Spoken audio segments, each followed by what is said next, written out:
سوره فاتحه از سوره های مکی، یعنی قبل از هجرت به مدینه منوره بر رسول الله صلی الله علیه و سلم نازل بیده.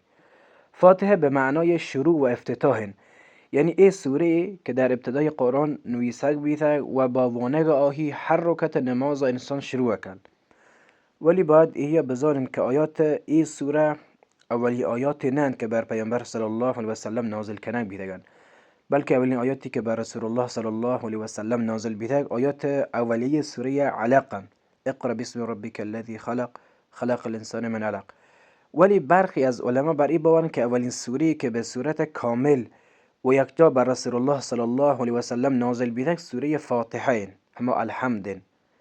سوره فاتحه دارای نامهای متعددی که مشهورترین نامهای فاتحه این که فاتحه الکتاب، ام القرآن، ام الكتاب، سبع المثانی، سوره الحمد، الصلاة بیث.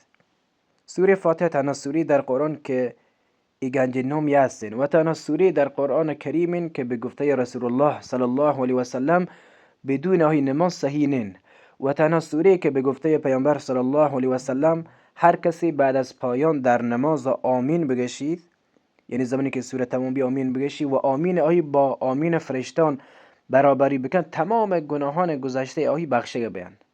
و تنها سوره که در هر رکعت نماز فرض و سنت باید وانگ بی و تنها سوره که به گفته رسول الله صلی الله علیه و سلم در تورات، انجیل و قرآن همانند آهی نازل کنگ نبیثگ و تنها سوره که از سایر سوره قرآنی گیشتر تلاوت بید و تنها سوره که در قرآن به تعداد آیات های اشاره بیثگ، آجایی که در سوره حجر آیه 87 آدکگ و لقد آتیناک سبعا من المثانی، یعنی ما به تا 7 آیه که مکرر در هر رکعت از نماز وانگ بیث، یعنی سوره فاتحه ما پتر دادگ. البته ناگفته نبی که 3 چیز با سوره فاتحه وانگ بیث ولی جز سوره فاتحه نیان. وانگ اعوذ بالله من الشیطان الرجیم در شروع تلاوت سوره.